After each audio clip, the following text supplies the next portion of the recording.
तरीके का अपराध है उसी धारा में वो मतलब रजिस्टर हो केस। और पॉक्सो का केस है तो पॉक्सो में ही होना चाहिए, चाहे सहमति इसकी कोई मायने नहीं रखती, चाहे वो 18 साल से कम की कोई भी बच्ची है उसकी सहमति कोई मायने नहीं रखती है कि ये तो सहमति से हुआ, या 17 साल की है सहमति से गए हैं, उसकी सहमति कोई मायने नहीं रखती है। तो कुछ चीज़ें हैं जो आप लोगों को हमेशा ही ध्यान रखनी है। वैसे तो आप लोग इस एक्ट के बारे में काफ़ी कुछ जानते हैं, और लेकिन हमारे 5 अभी कोटा में हैं अदालतें, पॉक्सो के इतने केस हैं कि 5 अदालतें कोटा में हैं पॉक्सो की, और इसमें मतलब साल भर में तो निर्णय देना ही होता है। और कम से कम हमारे राजस्थान में 14,000 से ऊपर के केस रजिस्टर हुए, जिसमें से 10,138 केस का निपटारा हो चुका है।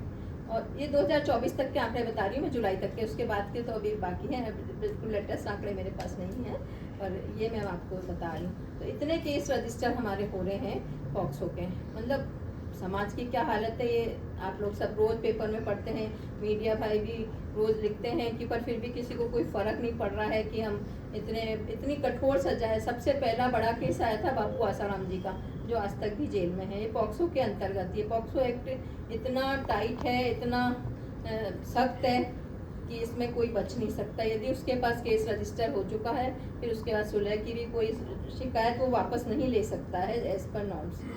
तो कुछ चीज़ें हैं जो हमें ध्यान रखनी है। अब आप स्लाइड चलाइए।